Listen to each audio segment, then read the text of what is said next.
इस कार्यक्रम के पुण्यार्जक हैं श्री मजिनेन्द्र पंच कल्याणक महोत्सव कमेटी एवं श्री सकल दिगंबर जैन समाज, मनावर, मध्य प्रदेश।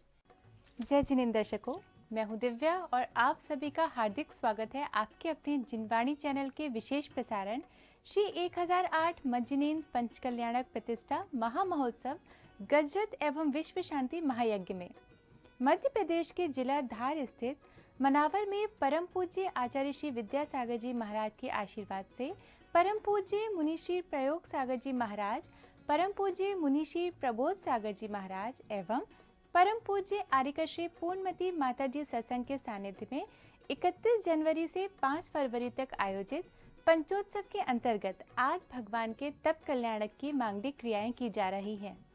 आइए दर्शकों, हम भी इस मांगलिक महोत्सव में सम्मिलित होकर पुण्य का संचय करें।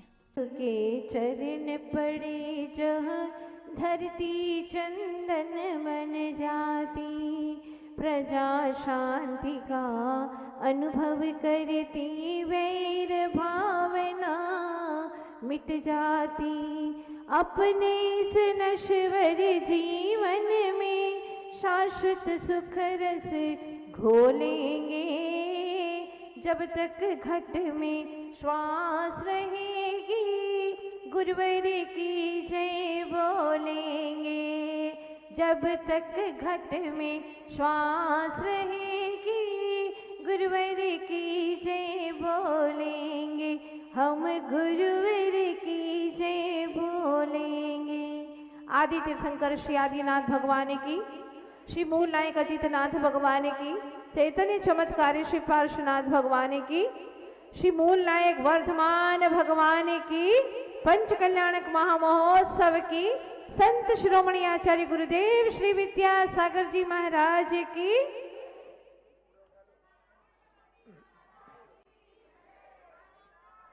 भव्य जीवों, आप इतना तो अच्छे से अनुभव करते ही हैं कि खाने का एक समय निश्चित होता है।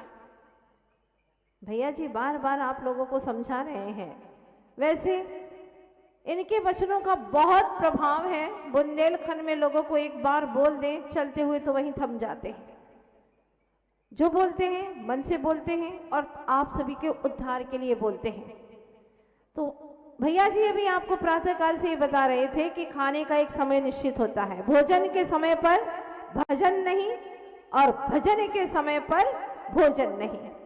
कदाचित भोजन के समय पर भजन कर लो, मन में प्रभु का स्मरण कर लो, बहुत अच्छा होगा, लेकिन भजन के समय पर भोजन का स्मरण भी करना पाप है। तो भोजन का समय एक निश्चित होता है, खाने का समय निश्चित, पीने का समय निश्चित, कमाने का समय निश्चित, सोने का समय निश्चित, घूमने का समय निश्चित। लेकिन आप लोगों से पूछना चाहती हूं, क्या श्वास लेने का कोई समय निश्चित है? बोलिए ना। नहीं, श्वास तो हर समय चाहिए हमें, जीवन भर तक के लिए चाहिए हमें। इसके लिए कोई समय निर्धारित नहीं किया जा सकता। ठीक उसी प्रकार से हमारे आचार्य गुरुवर श्री विद्यासागर जी महाराज का कहना है कि धर्म भी श्वास के समान है। हर समय हमें धर्म करना है, धर्ममय रहना है, तो क्योंकि धर्म हमारा स्वभाव है। धर्म का अर्थ ही स्वभाव, वत्थु सहावो धम्मो, अपने स्वभाव में रमना, अपने स्वभाव में रहना, यही हमारे जीवन का लक्ष्य होना चाहिए। जैसे श्वास लेते समय आपको एहसास तक नहीं होता कि मैं श्वास ले रहा हूं, लेकिन श्वास चलती रहती है। बिल्कुल, अगर श्वास बंद हो जाए तो जीवन भी हमारा खत्म हो जाएगा।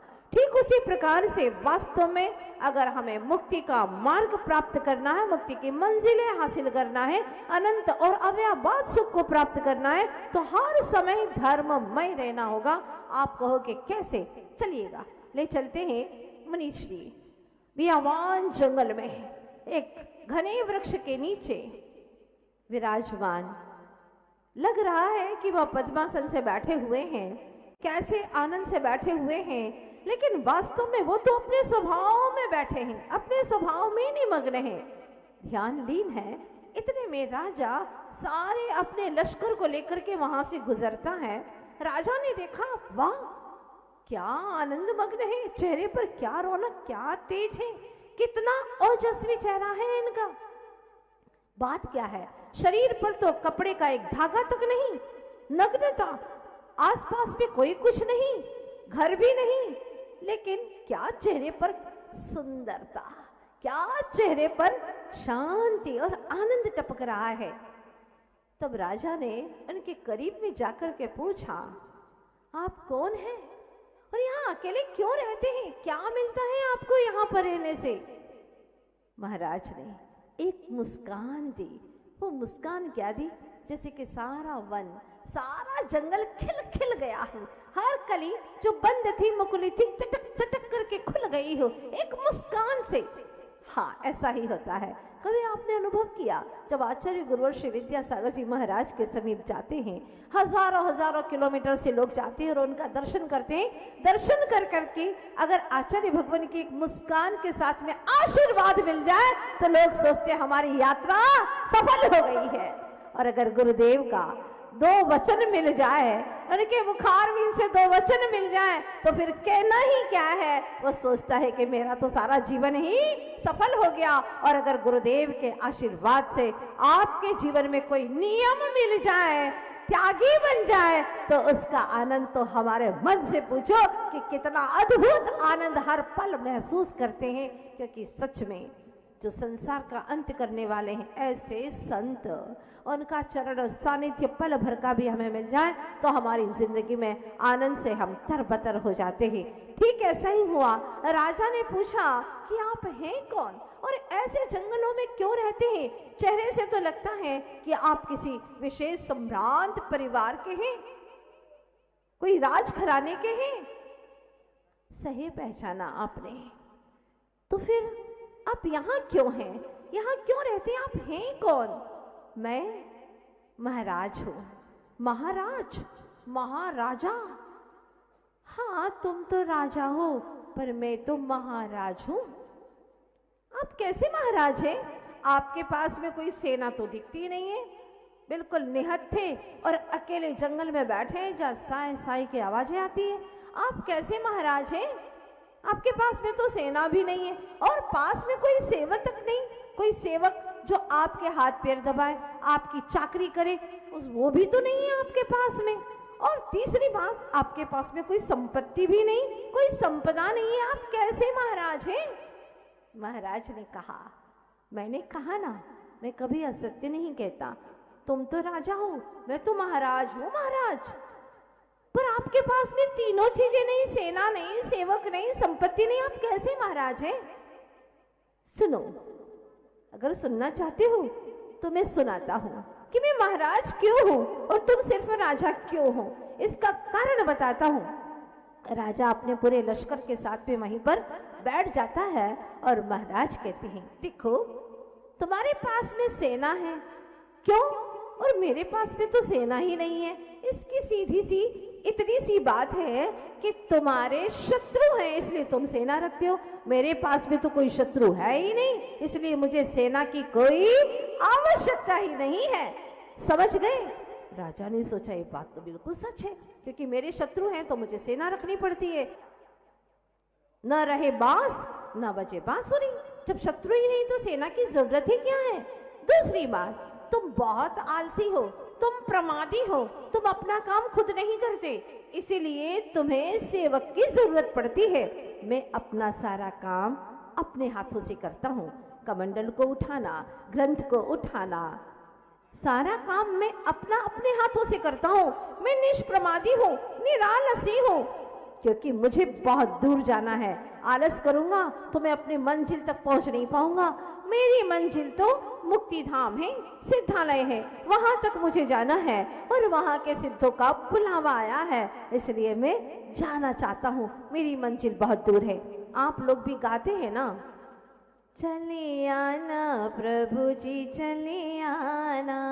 आप भगवान को बुलाते हैं, हाँ, कभी वीर बने के, महावीर बने के, चले आना प्रभु जी चले आना। गाना है तो गा लिया बस, बाकी कोई आना जाना तो है ही नहीं। गाना है ना, आना है ना जाना है, ना उनको आना है ना आपको जाना है, लेकिन गाते हैं। गाने के लिए सिर्फ औपचारिकताएं हैं, पूछना चाहती हूँ, क्या तुम्हारे बुलावे से आज तक कोई सिद्ध भगवान आए इस धरती पर? बोलिए ना। नहीं, न कभी आए न कभी आएंगे, क्योंकि तुम्हारे अंदर ऐसा आकर्षण है ही क्या जो सिद्ध भगवान सिद्धालय से यहाँ आए? कोई आकर्षण नहीं है। ध्यान रखना, गुरुवर श्री विद्यासागर जी महाराज हमारे गुरुदेव ने कहा था कि एक बार दूध से घृत बन गया तो वह घृत वापिस कभी भी, कोई चाहे कितनी बड़ी फैक्ट्री हो, चाहे कितना बुद्धिमान हो, कितना बड़ा वैज्ञानिक हो, लेकिन एक बार घी बनने के बाद में वह उसका दूध नहीं बना सकता, नहीं बना सकता। ये बात बिल्कुल सच है। कोई फैक्ट्री नहीं, कोई ऐसा माइंडेड इंसान नहीं है कि जो घी से दूध बना सके। बस उसी प्रकार से जैसे घी से दूध नहीं बनता, ऐसे ही कभी भी सिद्ध होने के बाद में पुनः संसार में नहीं आ सकते। हाँ, सिद्धों का आकर्षण इतना जबरदस्त है, इतना जबरदस्त है कि जैनागम कहता है कि हर 6 महीना 8 समय में 608 जीव नियम से मोक्ष चले जाते हैं, क्योंकि सिद्धों का आकर्षण है। तुम्हारे पास भी कोई आकर्षण नहीं है जो सिद्ध भगवान नीचे उतर करके आ जाए। बात समझ में आ गई होगी। तो मुनिश्री कहते हैं, महाराज कहते हैं कि मुझे तो सिद्धों का बुलावा है, मुझे तो वहां जाना है, मेरी मंजिल बहुत दूर है,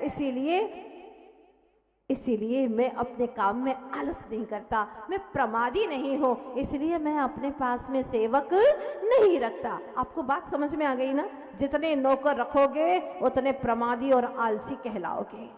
खुद का काम खुद करो। 25 श्रावक की क्रियाओं में एक ये भी क्रिया आई है कि श्रावक अपना कार्य खुद अपने हाथों से करे, स्वहस्त क्रिया है यहाँ। तीसरी बात मुनिश्री ने कहा कि महाराज ने कहा, तुम राजा हो, तुम्हारे पास में संपत्ति है, लेकिन मैंने तो संपत्ति को छोड़ दिया, मेरी थी ही नहीं, तो छोड़ना भी क्या वास्तव में, बस मैंने तो अपनी निजी संपत्ति को प्राप्त कर लिया है। क्योंकि तुम्हारे पास में जितनी भी संपत्ति है वो सब जड़ संपत्ति है, सारी जड़ संपदा है। और अगर चेतन संपदा स्त्री पुत्र आदि है तो वह भी तुम्हारी नहीं है, क्योंकि उनका स्वचतुष्टय भिन्न है, तुम्हारा स्वचतुष्टय भिन्न है। वह पर द्रव्य है और पर पदार्थ से मैं नेह नहीं करता, मैं उनसे कोई संबंध नहीं रखता। जितनी भी संपदा है वो सारी की सारी विपदा है, वो संपत्ति नहीं है, वो तो विपत्ति है। इसलिए मैंने तिल तुष मात्र भी इस संपत्ति को ग्रहण नहीं किया। दीक्षा का अर्थ क्या होता है? घर छोड़ देना। ध्यान देना, आज दोपहर में बहुत सुंदर कार्यक्रम होने वाला है। 2 दिन के कार्यक्रम न देखे हो चलेगा, लेकिन आज राग से वैराग्य का कार्यक्रम जरूर देखिएगा। अद्भुत कार्यक्रम है जो हमारे जीवन का एम है, लक्ष्य है, उद्देश्य है हमारा। दीक्षा का अर्थ ये नहीं कि घर छोड़ देना। हमारे आचार्य भगवान गुरुदेव श्री विद्यासागर जी महाराज कहते हैं कि अपने घर को पा लेना ही दीक्षा है। अभी तक क्या समझते थे? घर बार छोड़ देना, हाँ, परिवार को छोड़ देना। अरे सिद्धो साहब, परिवार पा लेने का नाम है दीक्षा। निज घर को पा लेने का नाम है दीक्षा। बाह्य परिग्रह को छोड़ करके अपने निज ग्रह में आ जाने का नाम है दीक्षा। दीनता का क्षालन करने का नाम है दीक्षा। आचार्य भगवान कहते हैं, संसार के राजमार्ग को छोड़ करके महाराज के मार्ग पर चल देने का नाम है दीक्षा।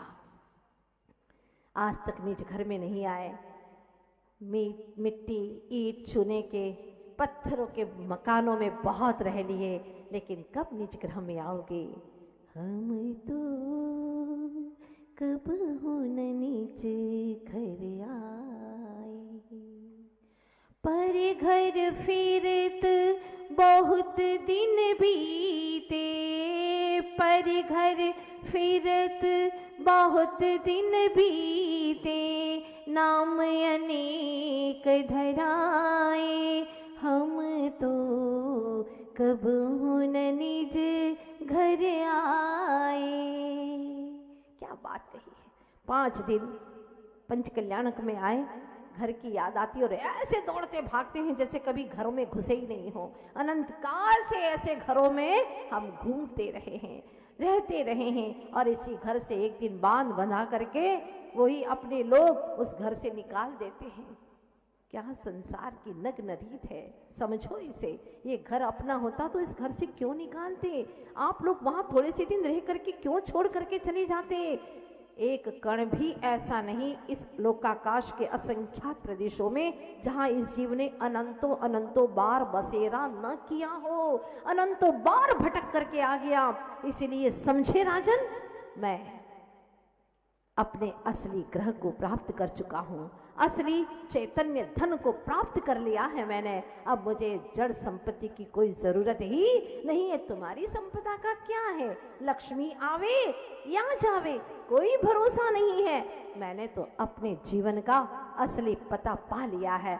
मुझे संपत्ति मिल गई है, ऐसी संपत्ति जो कभी भी नष्ट होने वाली नहीं है। तो राजा ने कहा, क्या बात है। उसकी आंखें खुल जाती हैं। फिर वो कहता है महाराज से, महाराज आप महाराज हैं, मैंने स्वीकार कर लिया। आपने कहा कि मैंने असली पता पा लिया है, परमात्मा से मैंने मिलन कर लिया है, निज आत्मा से मुलाकात कर ली है। हाँ मैंने कर ली है। कौन सी बड़ी बात है अगर तुमने दुनिया को बटोर लिया, दुनिया की भीड़ इकट्ठी कर ली, दुनिया के बड़े बड़े लोगों से मुलाकात कर ली, सो व्हाट, क्या होना है उससे?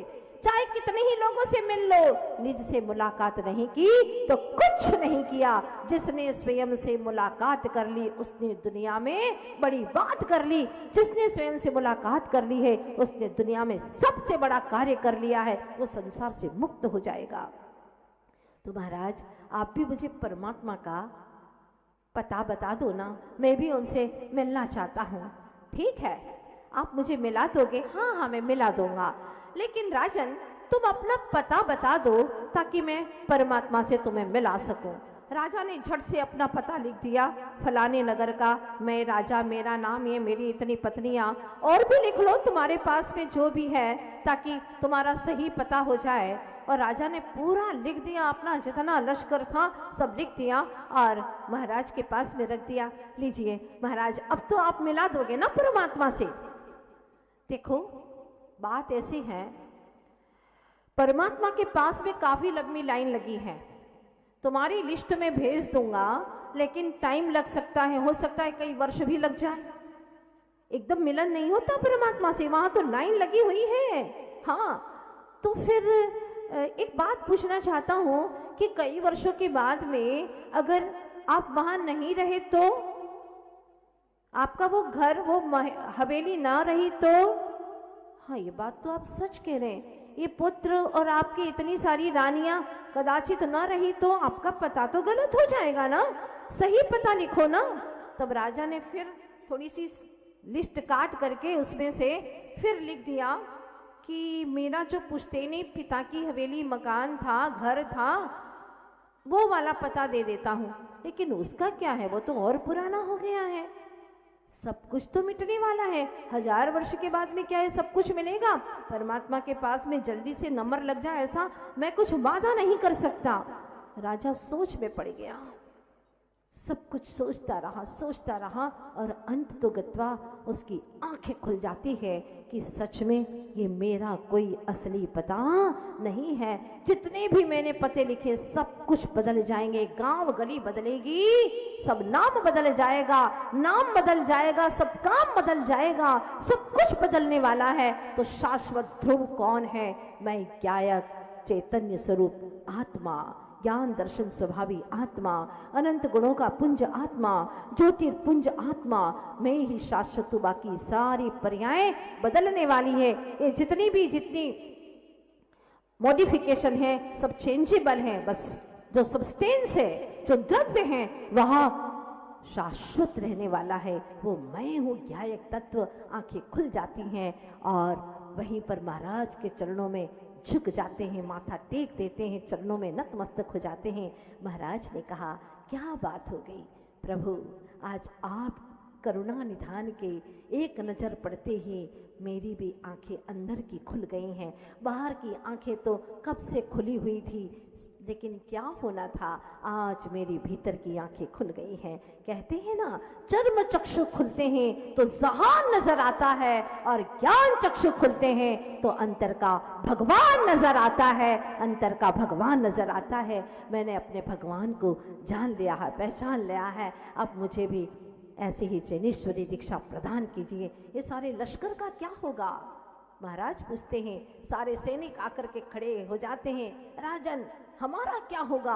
आप हमें छोड़ करके चलेंगे? रानियां गिड़गिड़ा रही हैं, रो रही हैं चरणों में गिर करके, प्रभु हमारा क्या होगा? आप हमें छोड़ करके न जाइए। तब राजा कहते हैं, तुम थे ही कब हमारे,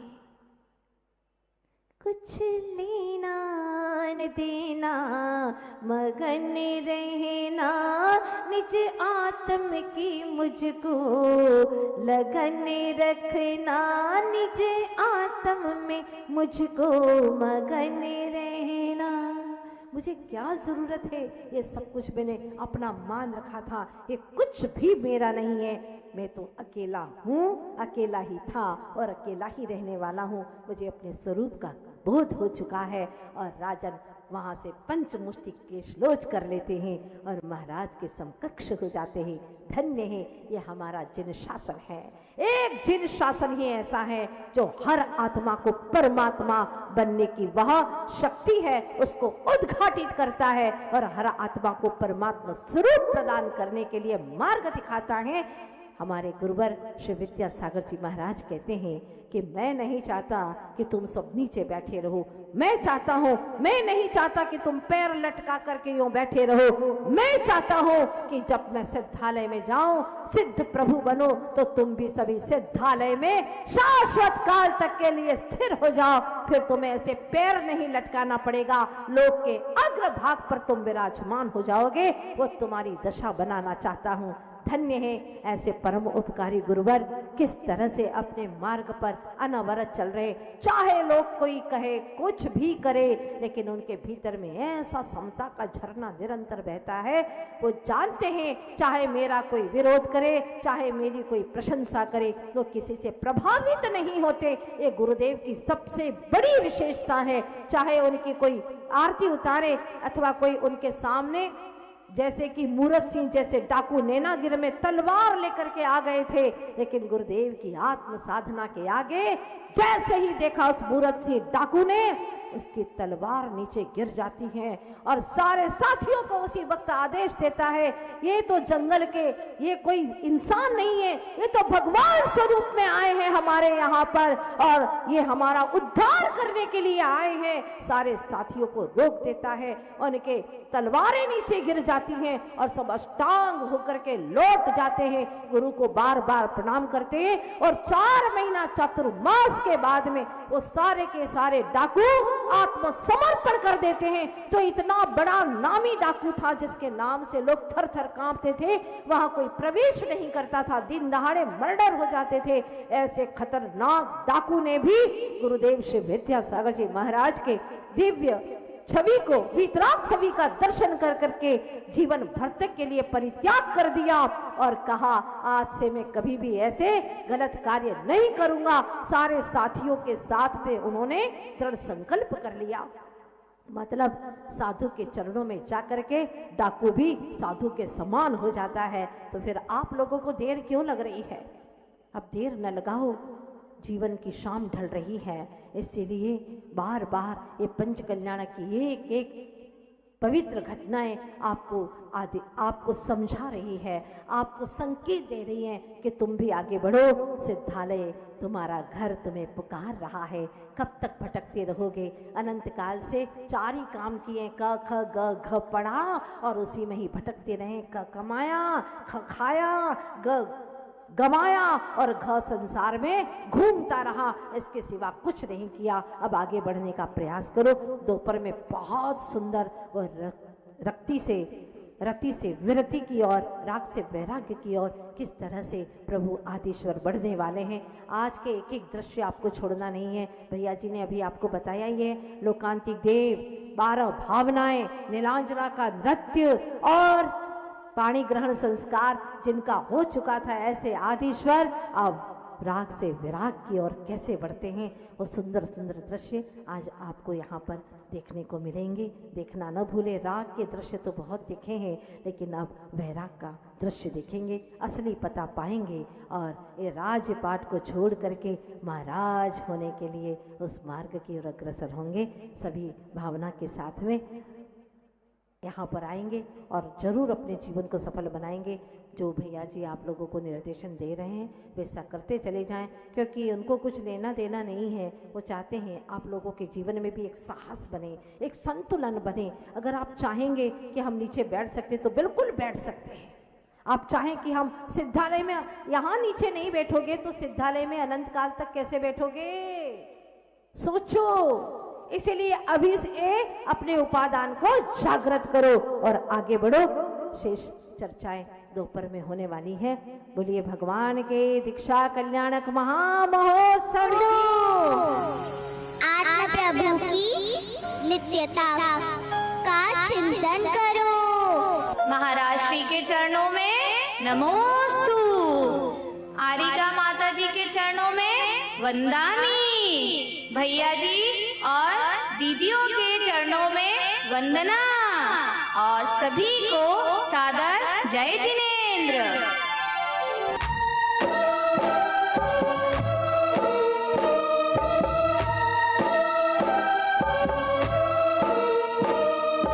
भाई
के स्वरूप को दिखाना है। मेरे प्यारे प्यारे भव्य जीवों, तुम्हें तुम्हारा बसाया हुआ संसार बहुत अच्छा लगता है। तुम अपना सुख कभी पत्नी में तो कभी बच्चों में, रुपयों में, पैसों में और आजकल की न्यू जनरेशन एप्पल मोबाइल में, फेसबुक में, ऑनलाइन शॉपिंग में और बढ़ते हुए चैनल के व्यूज में ढूंढते हैं। लेकिन क्या सुख मिला?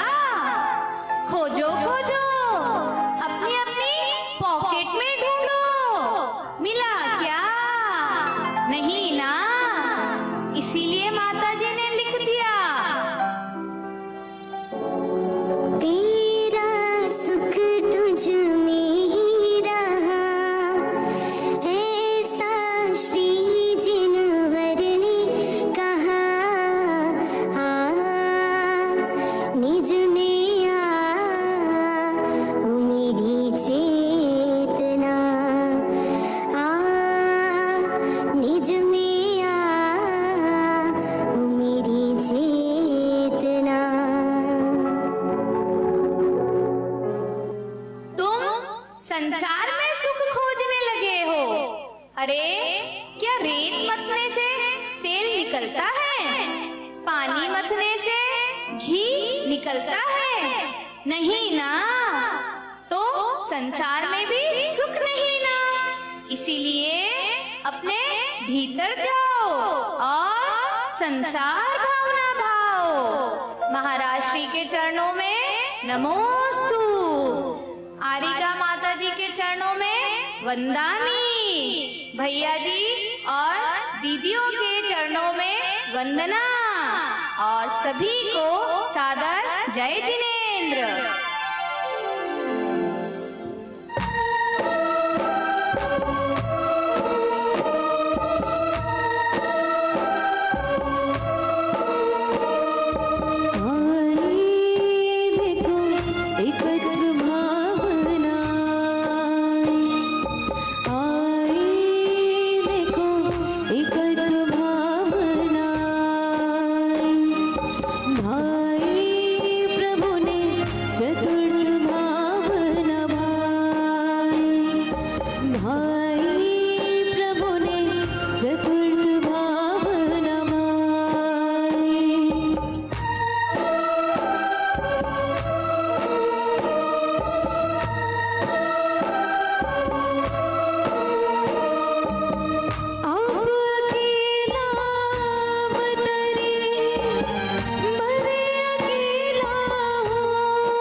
समझी रहा पण हम भी पक्की तुम्हारा गाँव की यार।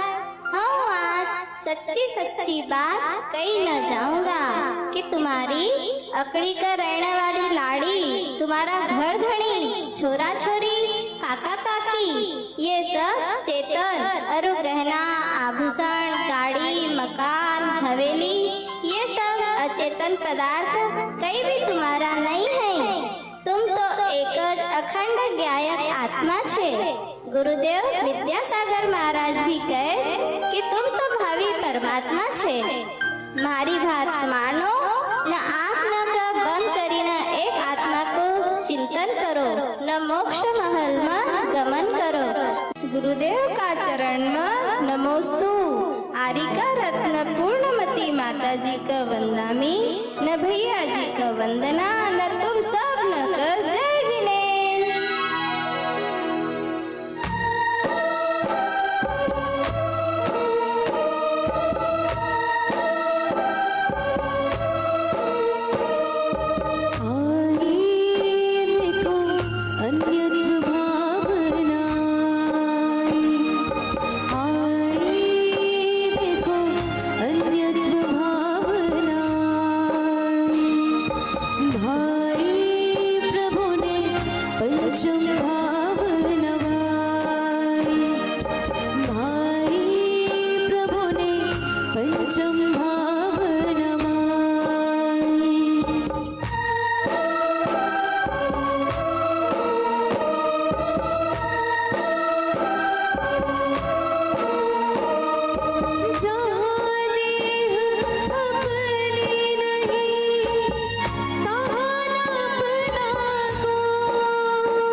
से सुनो, जो दूध वाला है वो दूध के साथ कुछ और भी बेच जाता है।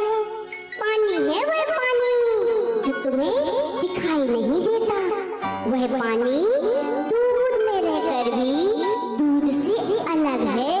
ऐसे ही शरीर से आत्मा भिन्न है।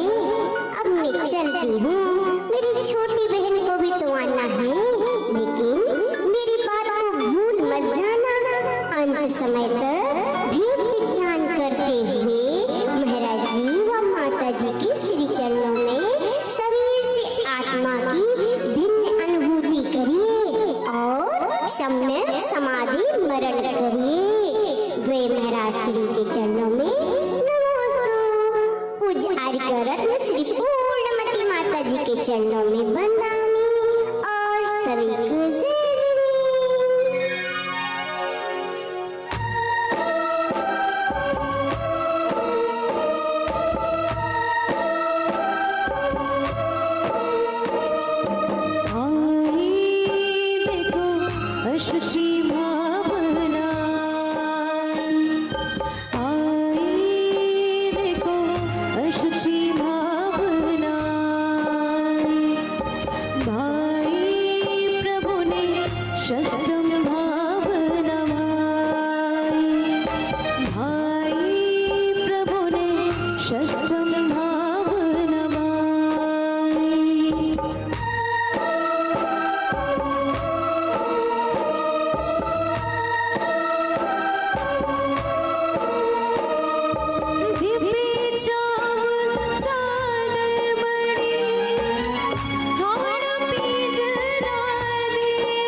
મારું નામ મુનિઓએ આશરો ભાવના રાખ્યું છે, જેવી રીતે ઘરના ખુલ્લા દરવાજા ચોરોના આગમનનું કારણ છે, તેવી જ રીતે આપણા મન, વચન અને કાય યોગના દ્વાર ખુલ્લા રાખવાથી કર્મચોર ઘૂસી જાય. કર્મોના આવાના આ જ દ્વારને આશ્રવ કહેવાય. બધા રાગ, દ્વેષ, વિકારી ભાવ જ આશ્રવ છે. મારા ભાઈ બહેનો, હું તમને સાચી સાચી વાત કહેવા આવી છું. કેમ તમે કર્મ રૂપી જથ્થાના આવાના દ્વારનો રસ્તો પસંદ કરો છો? વાતો ના કરો. આશ્રવ ભાવના ભાવો અને કર્મોદયમાં શાંતિ મેળવો. અને સાંભળો સાંભળો, દેવ, શાસ્ત્ર, ગુરુની હંમેશા ભક્તિ કરો અને આશ્રવ રહિત થઈને આનંદથી મુક્તિમાં રહો.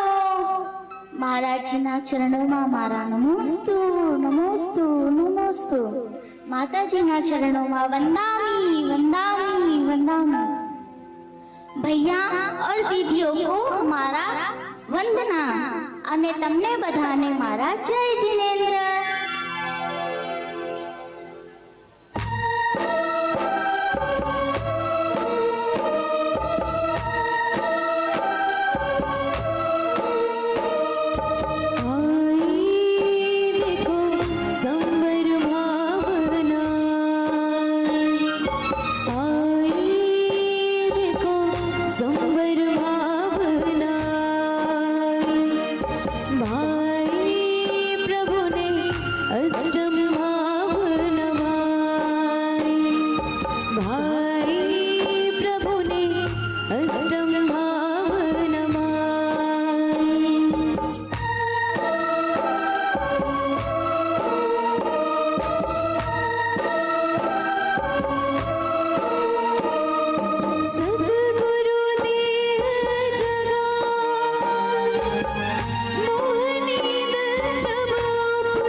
अविरति, अज्ञान और योग, ये चार अनर्थ चतुष्टय हैं. यदि अनंत चतुष्टय को पाना है तो व्रत, तप, संयम धारण करो. चार आराधना आराधो. संसार सागर से पार होना है तो अपने जीवन की नाव में पड़े आश्रव के छेद को बंद करो. संवर की डांट लगाओ. भव से पार हो जाओगे, नहीं तो घूमते ही रहोगे, दुख पाते ही रहोगे. मान लोगे मेरी बात तो करोगे मुक्ति से मुलाकात. समझे? बाराश्री के चरणों में नमोस्तु, माता जी के चरणों में वंदामी, भैया जी को वंदना और आप सभी को जय जिनेंद्र.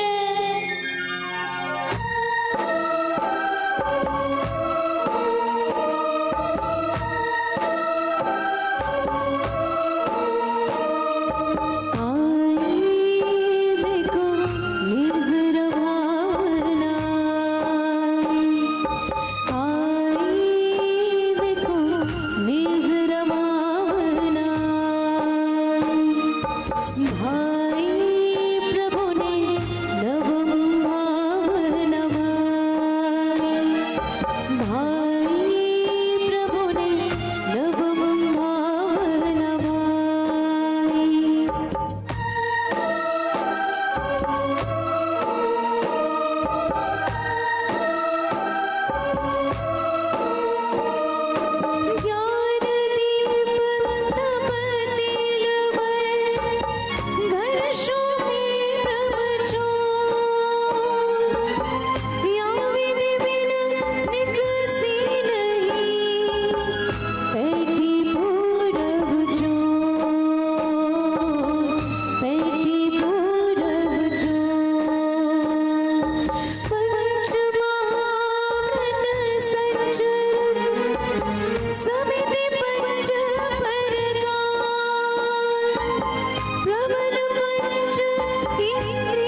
के बहुत करीब में रहती हूँ।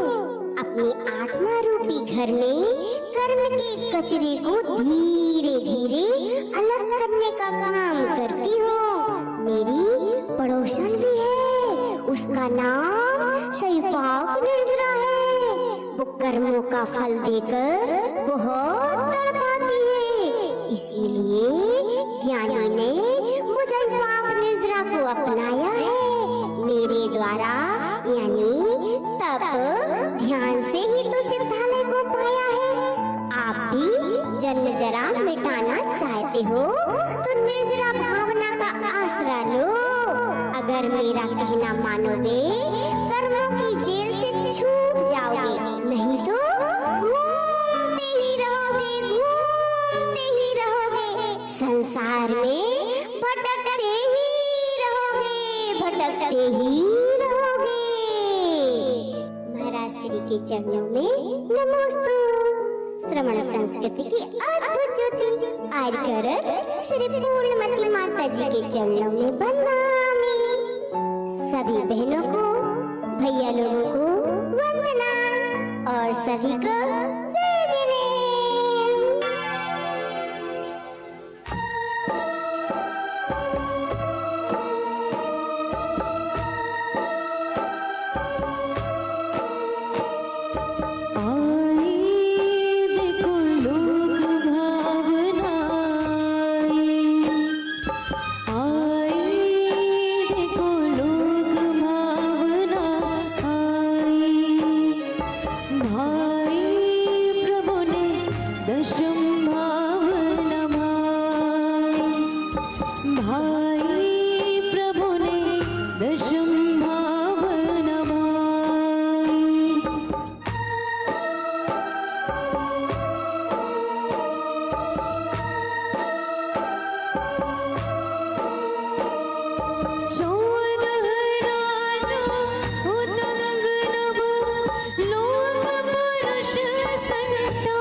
भारत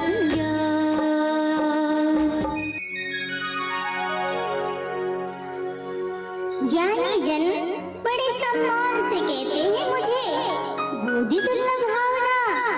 अनंत काल से संसार में भटकते हुए आप इतना तो समझ ही गए होंगे कि पत्नी, पैसा, प्रतिष्ठा, परिवार मिलना बहुत सुलभ है। यदि दुर्लभ है तो रत्नत्रय। अरे थारी मारी करना, इधर की उधर करना, परिवार में समाज में लड़वाना, काम भोग की कथा करना बहुत आसान है। दुर्लभ है आत्मकथा। अगर बिटाना है अपनी भोगों की व्यथा तो सुन लो आत्मज्ञान की अनुपम कथा। मुक्ति की सहेली हूँ मैं, यदि करोगे मेरा साथ तो मोक्ष लक्ष्मी से करा दूंगी आपकी बात। महाराज श्री के चरणों में नमोस्तु, माता जी के चरणों में वंदना और सभी को जय जिनेन्द्र।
मेरा नाम कितना प्यारा है, सभी दुखियों का सहारा हूँ। जीवों को कष्ट से निकालकर इष्ट वस्तु दिलाती हूँ। जो धर्म भावना भाता है वह कभी बेचारा बेसहारा नहीं रहता, किसी से याचना भी नहीं करता। लेकिन जो घमंड में आकर कहता है मुझे धर्म करने की फुर्सत ही नहीं, तो बेचारा वह पशु बनकर जीवन भर फुर्सत में रहता है। गाय बकरी बनकर इधर उधर घूमती रहती है। यदि आपको सच्चा शाश्वत सुख पाना है तो धर्म रूपी कल्पतरु की शरण लो। जो भाई धर्म भावना वह करे, कभी दुख संकट से न सामना। सभी जीवों से प्रार्थना है मेरी, कभी जिन धर्म मत छोड़ना, मत छोड़ना, मत छोड़ना। महाराज जी के चरणों में नमोस्तु, नमोस्तु, नमोस्तु। सभी माता जी के चरणों में वंदामी, वंदामी, वंदामी। भैया जी व दीदी जी के चरणों में वंदना और आप सभी को मेरा जय जिनेन्द्र।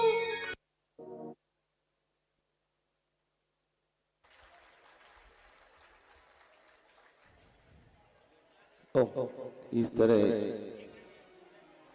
प्रभु के अंदर चलती हुई भावनाओं को आपके सामने रखने का प्रयास करने वाले यह मंडली आपके परिचय की मोहताज नहीं है। आप बड़े बड़े लोगों छोटी छोटी कैसेटों के माध्यम से बड़ी बड़ी बातें सुन रहे थे, थोड़ा सा लगे तो इनसे कुछ शिक्षा ले लो। यह 12 भावना पूज्य आर्यका श्री पूर्णमती माता जी द्वारा जो उनका चिंतन है वो आपके सामने आया। और ये आचार्य भगवंत के नाम पर जो विद्यालय मनावर में चलता है, विद्योदय विद्यालय, उसके लिए नन्हे नन्हे छात्र हैं। एक बार छात्रों के सम्मान में आप जोरदार तालियां बजाएं। ये 3 दिन है केवल 3 दिन में ही उन्होंने ये 12 भावनाएं तैयार की हैं। हाँ, तो इन छोटे नन्हे मुन्ने छात्राओं के द्वारा जो बड़ी बड़ी बात कही गई, आप सबको कैसी लगी? तालियां के बजाने के लायक लगी, बस अंदर तक शायद नहीं झकझोरा। इनकी बातें सुनकर के अश्रुधारा बह जाती तो हम समझते कि तुम्हें कुछ समझ में आया है, तुम्हें तो केवल ताली बजाना आया है। दर्शकों, आप देख रहे हैं परम पूज्य मुनिषी प्रयोग सागर जी महाराज, परम पूज्य मुनिषी प्रबोध सागर जी महाराज एवं परम पूज्य आर्यका श्री पूर्णमती माता जी सत्संग के सानिध्य में मध्य प्रदेश के जिला धार स्थित मनावर में आयोजित श्री 1008 मज्जनेन्द्र पंचकल्याणक प्रतिष्ठा महामहोत्सव गजरत एवं विश्व शांति महायज्ञ के अंतर्गत भगवान के तप कल्याणक का विशेष प्रसारण। अभी समय है एक छोटे से ब्रेक का। ब्रेक के बाद हम पुनः देखेंगे शेष विशेष प्रसारण। तब तक आप बने रहिए हमारे साथ और देखते रहिए जिनवाणी चैनल। इस कार्यक्रम के पुण्यार्जक थे श्री मजिनेन्द्र पंचकल्याणक महोत्सव कमेटी एवं श्री सकल दिगंबर जैन समाज, मनावर, मध्य प्रदेश।